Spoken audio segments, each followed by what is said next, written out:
Newly released government documents spell out how officials should answer questions about the NSA's mass surveillance program. Examples include defend the nation and prevent another 9/11.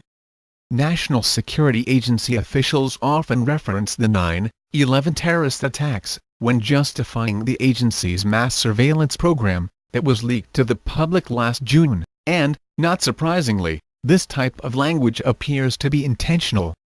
Under the Freedom of Information Act, Al Jazeera America was able to get its hands on insider NSA documents PDF that outline talking points for how officials should respond to spying allegations. These documents are peppered with statements that appear to invoke the September 11, 2001, attacks on the World Trade Center and Pentagon. Here are a few of the suggested responses listed in the documents. I much prefer to be here today explaining these programs than explaining another 9/11 event that we were not able to prevent. NSA and its partners must make sure we connect the dots, so that the nation is never attacked again like it was on 9/11. First responsibility is to defend the nation. Post 9/11 we made several changes, and added a number of capabilities, to enable us to connect the dots. NSA is committed to protecting the privacy and civil liberties of the American people.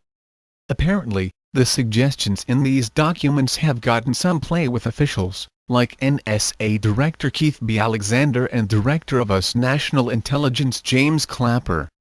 During a House Intelligence Committee hearing on Tuesday about the surveillance program, September 11 or 9/11 were mentioned 14 times, according to the Washington Post. At one point during the hearing, Alexander even referenced how many people were killed in the attack. How did we end up here? 9/11-2,996 people were killed in 9/11. Similarly, Rep. Charles Rippersberger DMD also drew from the talking points documents during the hearing, according to the Washington Post.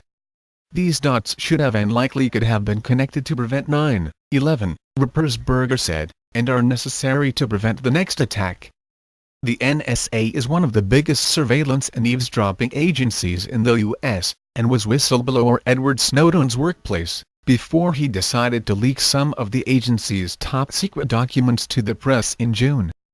The document leak opened the public's eyes to the government's collection of data on US residents through both cellular records and metadata from Internet companies. Since Snowden's original leak, thousands more documents